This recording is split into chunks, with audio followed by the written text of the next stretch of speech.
안녕하세요. 요즘 직장인의 이직 상담소 오늘 첫 번째 시간인데요. 사실 제가 제가 막 겁나 잘 만들 거라고 생각하신 건 아니죠. 주로 내용 중심으로 담았는데 지금부터 한 30분, 20분 동안 헤드헌터한테 물어봤던 그리고 데이터를 통해서 알아본 이직 타이밍을 다뤄보도록 하겠습니다. 어쨌든 화면에서 제 비율이 줄어드니까 마음은 굉장히 편해지네요. 먼저 헤드헌터한테 물어본 이직 타이밍을 들어볼게요. 이직 상담할게요. 이거 자료 다 하고 준비해 온 거니까 이것만 좀 하고. 자, 가장 먼저 기업들이 사람을 언제 제일 많이 찾는지 계절적 특성이 있는지 한번 물어봤거든요. 그래서 봄, 여름, 가을, 겨울을 봤을 때 기업들이 언제 많이 찾냐고 물어봤습니다. 자, 봄에는 언제 많이 찾나요? 하고 물어봤더니 헤드헌터 분들이 무슨 얘기했냐면 경력직은 봄이라는 거예요. 봄에는 우선 작년 1년 동안 빠진 인력, 그리고 올 사업계획의 성장과 성공을 위해서 늘릴 인력까지 모든 충원이 이루어지는 시기래요. 그래서 그러다 보니까 그 3, 4, 5월에 경력직 채용 가장 많이 하고 헤드헌팅을 통한 니즈도 가장 많아지는 시기가 봄이라고 합니다. 그래서 이게 봄이 중요한 게 지금 우리가 1분기를 이야기하는 게 아니에요. 1, 2월 겨울을 말하는 게 아니라 봄에 경력직이 제일 많이 몰리는 것 같다라는 답을 주셨고요. 여름은 어떠냐고 물어봤는데 여름이 되게 재밌었던 게 봄보다는 약하대요. 근데 의외로 여름 경력직을 선호하는 기업들이 많다는 거예요. 특히 중견기업들은. 왜냐고 물어보니까 제가 조그맣게 썼죠. 여름은 휴가 시즌이어서 경력직들이 휴가 쓰고 면접 보러 오기가 쉽답니다. 그러다 보니까 생각보다 면접을 잡기가 쉬워서 요 여름 휴가 기간에 일부러 경력직 채용을 진행하는 경우도 있다고 하더라고요. 그리고 보통 우리가 3월, 9월이 채용이지 하는데 사실은 9월은 주니어 채용, 신입 채용을 훨씬 더 많이 하는 시기라고 해요. 그래서 여름이나 가을이나 사실은 경력직, 이직 입장에서 봐서는 시기가 그렇게 다르지 않다. 호불호가 별로 없다라는 이야기를 하셨어요. 겨울은 아니래요. 겨울은 사실은 TO도 거의 없고요. 제가 무슨 얘기를 들었냐면 대기업 같은 경우는 보통 한 9월, 그러니까 3분기가 끝나면 1년 농사의 대부분이 끝난다는 거예요. 1년 농사의 대부분이 끝나다 보니까 이 4분기에는 이제 가을, 내년 사업을 준비하고 결산을 하고 이런 작업들을 하지 사실은 HR도 채용을 할 만큼 여유가 있지는 않다. 그래서 겨울은 채용 규모도 작지만 오려는 사람도 없고 다 이렇게 들뜬 마음으로 여행을 다니거나 놀러를 다니지 사실 이직 시장에 뛰어들지도 않고 기업도 관심이 없다. 겨울은 아니다 라는 이야기를 하셨어요. 그래서 제가 그러면은 이직하기 좋은 연차가 따로 있냐라는 질문을 했거든요.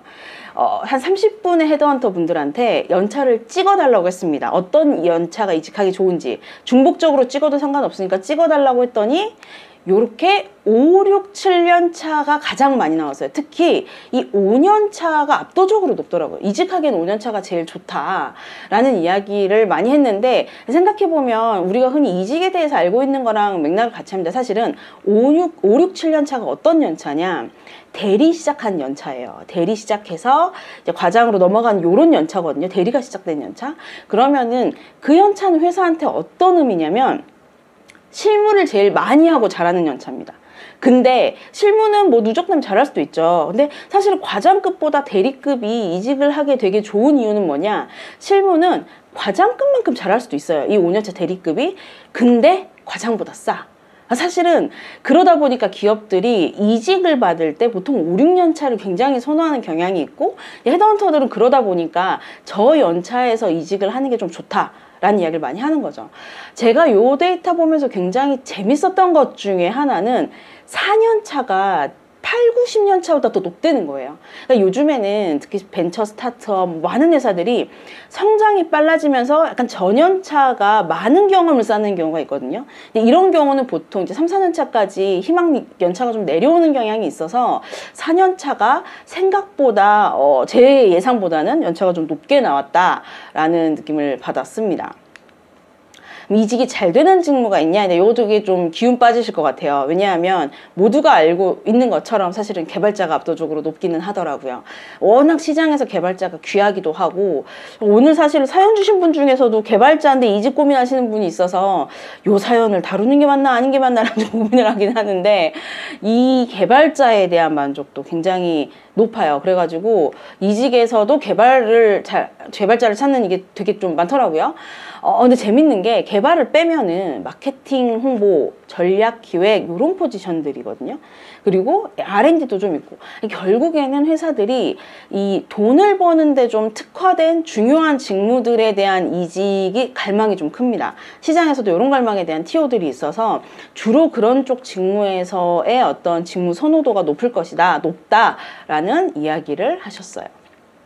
자, 카운터오퍼 받았을 때 이직해도 되나? 라는 질문을 제가 한번 들어봤어요. 카운터오퍼가 뭐냐면, 보통 이제 이직이 확정이 되면 재직 중인 회사에 통보를 하잖아요. 저 이직하려고 한다. 라고 통보를 하는데, 이렇게 카운터오퍼로 이직이 확정돼서 재직 중인 회사에 통보를 했더니, 이게 말 그대로 카운터오퍼, 라스트 오퍼예요. 회사가 연봉이나 직급을, 너 지금 이직 확정된 거기에 맞춰서 줄게, 올려줄게. 라는 제안을 하는 거를 업계에서 이제 보통 카운터오퍼라고 부릅니다. 요 카운터오퍼가 왔을 때 이직을 해도 되냐라는 질문을 여쭤봤는데 이직하지 않는 것이 유리하다라는 않는 것이 유리하다라고 생각하는 분보다 사실은 아니 그래도 이직하는 게 유리하다라는 응답이 조금 많았어요. 근데 그럴 수밖에 없는 게 우선 헤드헌터 분들을 상대로 제가 서베이를 했고 무엇보다 저건 약간 그런 이 논리가 있는 것 같아요.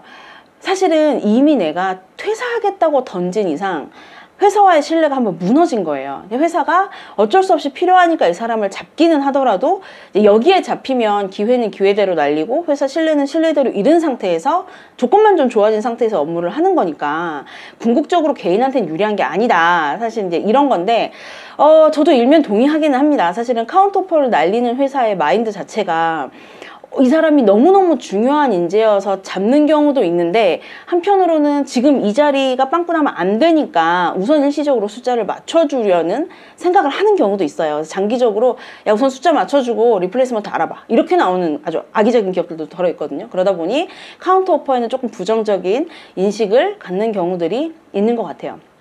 그제 채팅 보니까 12년차 찍고도 성공하는 사례 있다고 하셨는데 그쵸, 이건 12년차가 아니라 제가 보니까 뭐 이직은 뭐 한 20년차 돼서도 성공하는 케이스들 굉장히 많고요. 이따 우리 같이 모실 이직의 신 그분은 사실 이게 되게 몇 살 안 되셨거든요. 아직 40인가? 그렇게 막 나이 엄청 많지 않은데 경험한 회사가 뭐 한 8개 돼요. 남들은 한 군데도 일 못한다는데 겁나 경험하면서 이동하고, 제가 아까 방송 전에 잠깐 이야기했던 것 중에 하나가 그분이 이따 오면 꼭 물어보세요. 그분이 쓰신 이력 중에 6개월이라는 회사도 있습니다. 제가 이거 진짜 경력 써도 되냐고 물어봤는데 6개월이라는 회사도 있어요. 제가 이따 그분 오시면 물어볼게요. 6개월이라는 회사에 대해서. 사실은 이게 통계잖아요. 그래서 개인에 따라서는 그리고 산업에 따라서는 좀 편차가 있기는 합니다. 대략적으로 그렇다 헤드헌터들한테 물어봤더니 그렇더라 정도로 이해해 주시면 좋을 것 같아요. 자세하고 디테일한 이야기들은 뒤에 가서 쭉쭉쭉 많이 해보도록 하게요.